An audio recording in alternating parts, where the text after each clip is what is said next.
పరమాత్మ గురించి, సృష్టి గురించి, నేను ఎవరు మరియు మరణానంతరము జీవాత్మ ప్రయాణం లేక పునర్జన్మల గురించి తెలుసుకోవాలి అని కోరుకునే వారికి శతకోటి ప్రణామాలు. మహాభారత యుద్ధ ప్రారంభానికి ముందు దుఃఖితుడైన అర్జునుడికి శ్రీకృష్ణ పరమాత్మ ఉపదేశించిన ఈ భగవద్గీత భూమిపై ఉన్న ప్రతి మనిషికి మహోన్నతమైన మార్గదర్శకము. పరమాత్మ, విశ్వము మరియు మనస్సు ఈ మూడింటి అనుసంధానమే ఈ భగవద్గీత. కావున శ్రీకృష్ణ పరమాత్మ ఈ భగవద్గీతను నీకే ఉపదేశిస్తూ ఉన్నాడు అనే దృఢమైన భావముతో నీవు ఈ భగవద్గీతను అర్థం చేసుకోవాలి. అనంతమైన పరమాత్మలో అణుమాత్రంగా వ్యక్తమై ఉన్న సమస్త చరాచర జగత్తులో ఉన్న మానవులు కూడా పరమాత్మ స్వరూపులుగా భావించి నాలో ఆధ్యాత్మిక అహంకారము అణుమాత్రము కూడా లేకుండా ప్రతి ఒక్కరిని చేతులు జోడించి నమస్కరించి వేడుకుంటూ ఉన్నాను. ఈ వీడియోలో శ్రీకృష్ణ పరమాత్మ సమస్త మానవాళికి కూడా విముక్తి కలిగించే భగవద్గీత సారాంశము అయిన ప్రతి అక్షరము, ప్రతి పదము, ప్రతి మాట కోహినూర్ వజ్రము కన్నా చాలా గొప్ప విలువైనదిగా భావించి మీరు ఈ వీడియోలను పూర్తిగా అర్థము చేసుకొని మోక్ష మార్గమునకు చేరడమే కాకుండా ఈ వీడియోలను ప్రతి ఒక్కరికి మరియు వీలైనంత ఎక్కువ మందికి ఈ వీడియోలను షేర్ చేసి ఈ ఆధ్యాత్మిక మహాయాత్రలో మీరు కూడా భాగస్వాములు కావాలని వేడుకుంటున్నాను. 4వ అధ్యాయము జ్ఞాన కర్మ సన్యాస యోగము. ఆత్మజ్ఞానమనే నావ సహాయముతో ఘోర పాపాత్ములు కూడా లౌకిక దుఃఖ సాగరాన్ని దాటవచ్చు. పరమాత్మ సత్యాన్ని అనుభవపూర్వకముగా తెలుసుకోవచ్చు లేదా అనుభవపూర్వకముగా తెలుసుకున్న ఒక నిజమైన ఆధ్యాత్మిక గురువు ద్వారా ఇటువంటి జ్ఞానాన్ని తెలుసుకోవాలి. నేను ఈ యొక్క సనాతనమైన యోగ శాస్త్రమును సూర్యభగవానుడైన వివస్వానుడికి చెప్పాను. అతను మనువుకి, మనువు ఇక్ష్వాకునికి దీనిని ఉపదేశించారు. రాజర్షులు ఈ విధముగా యోగ శాస్త్రమును పరంపరలో పొందినారు. కానీ కాలగమనములో ఈ యోగ శాస్త్రము క్షీణించిపోయినది. నేను పుట్టుక లేని వాడిని అయి ఉండి కూడా, సమస్త ప్రాణులకు సృష్టికర్తను అయి ఉండి కూడా, నాశము లేని వాడినై ఉండి కూడా, నేను ఈ లోకంలో నా యోగమాయ దివ్య శక్తిచే అవతరిస్తుంటాను. ఎప్పుడైతే ధర్మము క్షీణించునో, అధర్మము ప్రజ్వలిల్లునో, ఆ సమయములో నన్ను నేను భూలోకంలో సృజించుకుంటాను. ధర్మాత్ములను కాపాడటానికి, దుష్టులను నిర్మూలించటానికి మరియు ధర్మ సూత్రములను తిరిగి ప్రతిష్టాపించటానికి ఈ లోకములో ప్రతి యుగమునందు అవతరిస్తాను. నా యొక్క జన్మ మరియు కర్మల దివ్య స్వభావాన్ని ఎవరైతే అర్థం చేసుకుంటారో వారు తమ దేహము విడిచిపెట్టిన తర్వాత తిరిగి జన్మనెత్తవలసిన అవసరము లేదు. వారు నా నిత్య శాశ్వత ధామానికే వస్తారు. మమకారాసక్తి, భయము మరియు క్రోధము లేకుండా ఉండి నాయందే సంపూర్ణముగా స్థితులై ఉండి నన్ను ఆశ్రయించి ఎంతోమంది ఇంతకు పూర్వము నా సంబంధమైన జ్ఞానముచే పవిత్రులైనారు మరియు నా దివ్య కృపను పొందారు. నాకు ఏ ప్రకారముగా మనుజులు శరణాగతి చేస్తారో నేను వారికి ఆ విధంగా ప్రతిస్పందిస్తాను. తెలిసినా తెలియకపోయినా అందరూ నా మార్గాన్ని అనుసరిస్తారు. ఈ లోకములో భౌతిక కర్మలలో విజయము కోసం కోరికతో ఉండేవారు దేవతలను పూజిస్తారు. ఎందుకంటే ప్రతిఫలాలు త్వరగానే సిద్ధిస్తాయి కాబట్టి. జనుల గుణములు, కార్యకలాపముల ఆధారంగా 4 రకాల వృత్తి ధర్మములు నా చేత సృష్టించబడ్డాయి. ఈ వ్యవస్థకి నేనే సృష్టికర్త అయినా నన్ను అకర్తగా మరియు సనాతనునిగా తెలుసుకొనుము. కర్మలు నన్ను అంటవు. నేను కర్మ ఫలముల యందు కూడా ఆసక్తుడను కాదు. ఎవరైతే నన్ను ఈ విధముగా తెలుసుకుందరో వారు కర్మ బంధములలో చిక్కుకోరు. కర్మ అంటే ఏమిటి, అకర్మ అంటే ఏమిటి, వికర్మ అంటే ఏమిటి అనే దాని గురించి అర్థం చేసుకోవటంలో వివేకవంతులు కూడా తికమక పడుతున్నారు. ఇప్పుడు నేను నీకు కర్మ రహస్యమును వివరిస్తాను. దీనిని తెలుసుకోవడం ద్వారా నిన్ను నీవు భౌతిక బంధముల నుండి విడిపించుకోవచ్చు. కర్మ అంటే వేద నిబంధనలకు అనుగుణంగా శరీర అవసరాలకు చేసుకోవలసిన పని అని అర్థం.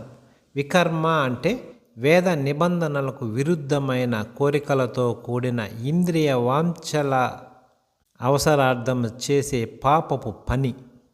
అకర్మ అంటే ఫలాన్ని ఆశించకుండా చేసే నిష్కామ కర్మ లేదా జ్ఞాన మార్గము కొరకు చేసే కర్మ. ఎవరైతే అకర్మయందు కర్మను మరియు కర్మయందు అకర్మను దర్శించుదురో వారు మానవులలో నిజమైన బుద్ధిశాలురు. వారు సమస్త కర్మలను చేస్తూనే ఉన్నా వారు యోగులు మరియు సమస్త కర్మలలో ప్రావీణ్యులు. ఎవరి యొక్క సమస్త కర్మలు భౌతిక సుఖాల వాంఛలకు అతీతంగా ఉంటాయో మరియు ఎవరైతే తమ కర్మల ప్రతిక్రియలను జ్ఞానాగ్నిలో భస్మము చేశారో అట్టివారు జ్ఞానోదయమైన మునులచే పండితులు అనబడతారు. కర్మల గురించి ఒక్క మాటలో చెప్పాలంటే వేద శాస్త్రములకు విరుద్ధమైన పాప కర్మలు చేయకుండా శరీర అవసరములకు చేసే ప్రతి పనిని భగవద్దర్పితంగా చేసినచో కర్మబంధములలో చిక్కుకొనబడరు. ఆశారహితుడై ఉండి ఏది నాది అన్న భావన లేకుండా మనస్సు ఇంద్రియములు పూర్తి నియంత్రణలో ఉంచుకున్న వారికి శరీరముతో కర్మలు చేస్తూనే ఉన్న ఏ పాపము అంటదు. సంపూర్ణ భగవద్ ధ్యాసలోనే నిమగ్నమైన వారికి హోమ ద్రవ్యము బ్రహ్మమే. దానిని యజ్ఞములో సమర్పించడానికి ఉపయోగించే స్రువము బ్రహ్మమే. యజ్ఞ కర్మ బ్రహ్మమే. యజ్ఞాగ్ని కూడా బ్రహ్మమే. ప్రతిదాన్ని కూడా భగవంతునిగా చూసేవారు భగవంతుడిని సునాయాసంగా పొందుతారు. వివిధ యజ్ఞములు తెలిసిన వారంతా నేను చెప్పబోయే వివిధ ప్రక్రియల ద్వారా తమ తమ మలినముల నుండి శుద్ధి చేయబడతారు. కొంతమంది యోగులు భౌతిక వస్తువులు సమర్పిస్తూ దేవతలను పూజిస్తారు. మరికొంతమంది పరమ సత్యమనే అగ్నిలో తమ మనస్సునే సమర్పిస్తూ సంపూర్ణంగా ఆరాధిస్తారు. మరికొందరు శ్రవణము మరియు ఇతర ఇంద్రియములను ఇంద్రియ నిగ్రహణ అనే యజ్ఞాగ్నిలో సమర్పిస్తారు. మరికొందరు శబ్దాది ఇతర ఇంద్రియ విషయములను ఇంద్రియాగ్నిలో ఆహుతిగా సమర్పిస్తారు. కొందరు జ్ఞానముచే ప్రేరణ నుండి తమ ఇంద్రియ క్రియాకలాపాలన్నిటినీ మరియు తమ ప్రాణశక్తిని కూడా నిగ్రహించిన మనస్సు యొక్క అగ్నిలో సమర్పిస్తారు. కొందరు తమ సంపదని యజ్ఞంలా సమర్పిస్తారు. మరికొందరు కఠినమైన నిష్టలను యజ్ఞంలా సమర్పిస్తారు. కొందరు 8 అంచెల యోగాభ్యాసాన్ని ఆచరిస్తారు. మరికొందరు కఠినమైన నిష్టలను ఆచరిస్తూ వేద శాస్త్రాలని చదువుతూ జ్ఞానాన్ని పెంచుకోవటమే యజ్ఞంలా చేస్తారు. కొందరు ప్రాణశక్తి నియంత్రణలో నిమగ్నమై ప్రాణాయామాన్ని నిష్టతో అభ్యాసము చేస్తూ లోనికి వచ్చి బయటకు వెళ్ళే శ్వాసల నియంత్రణ చేస్తుంటారు. ఇంకా మరికొందరు ఆహారాన్ని తగ్గించి శ్వాసను ప్రాణశక్తిలో యజ్ఞంగా సమర్పిస్తారు. యజ్ఞము యొక్క రహస్యము తెలిసిన వారు దానిని ఆచరించి అమృత తుల్యమైన యజ్ఞ ఫలము స్వీకరించి పరమ సత్యము దిశగా పురోగమిస్తారు. ఏ విధమైన యజ్ఞము చేయని వారు ఈ లోకంలో కానీ పరలోకంలో కానీ ఎటువంటి సుఖమును పొందజాలరు. ఈ జ్ఞానమే నీ యొక్క భౌతిక బంధ చిక్కుముడిని ఖండించి వేస్తుంది. యాంత్రికంగా ద్రవ్యముతో చేసే యజ్ఞము కన్నా జ్ఞానముతో చేసే యజ్ఞము ఎంతో శ్రేష్టమైనది. ఏదేమైనా అన్ని యజ్ఞ కర్మము జ్ఞానమునందే పరిసమాప్తమగును. నా ఈ ఉపదేశము ద్వారా పరమ సత్యాన్ని శోధించి ఆత్మజ్ఞానులు కావచ్చు. లేదా ఎవరైనాను పరమ సత్యమును గ్రహింపదలచిన వారు ఒక ఆధ్యాత్మిక గురువుని చేరి నేర్చుకోవచ్చును. వినయంతో ఆయనను ప్రశ్నలు అడుగుతూ ఆయనకు సేవ చేయము. అటువంటి మహాత్ముడైన జ్ఞాని ఎవరికైనాను జ్ఞానోపదేశం చేయగలడు. ఎందుకంటే ఆ జ్ఞాని స్వయముగా యథార్థమును దర్శించినవాడు కాబట్టి. ఆత్మజ్ఞానోదయం సాధించిన పిమ్మట నీవు మరలా మోహంలో పడిపోవు. ఈ ఆత్మజ్ఞాన ప్రకాశం పొందిన నీవు సమస్త ప్రాణులు భగవంతుని అంశములే అని, అవి నాయందే స్థితమై ఉన్నాయని గ్రహిస్తావు.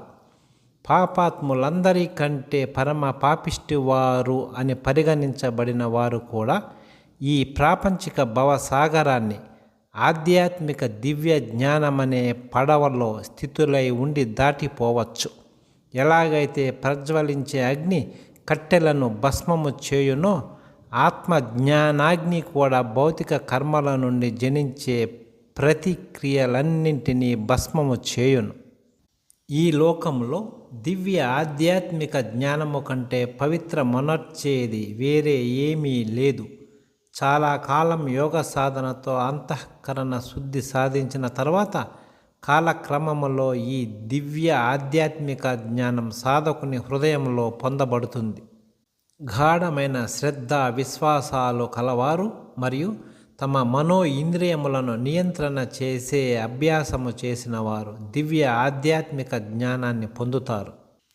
ఇటువంటి శ్రేష్టమైన మరియు భౌతిక ప్రపంచానికి అతీతమైన ఆత్మజ్ఞానముతో వారు అతి త్వరగా శాశ్వతమైన పరమశాంతిని పొందుతారు. నా గురించిన జ్ఞానము విశ్వాసము రెండూ లేనివారు మరియు అనుమానం పడే స్వభావం కలవారు పతనమైపోతారు. విశ్వాసము లేక సందేహించే వారికి ఈ లోకములో మరియు పరలోకములో కూడా సుఖము ఉండదు. యోగాగ్నిలో కర్మలను త్యజించి జ్ఞానముతో తమ అన్ని సందేహాలు నివృత్తి చేయబడి ఆత్మజ్ఞానమందే స్థితులైన వారిని కర్మలు బంధించవు. కాబట్టి నీ మదిలో జనించిన సందేహాలను జ్ఞానమనే ఖడ్గముతో ముక్కలు చేయుము. కర్మయోగంలో స్థితుడవై ఉండుము.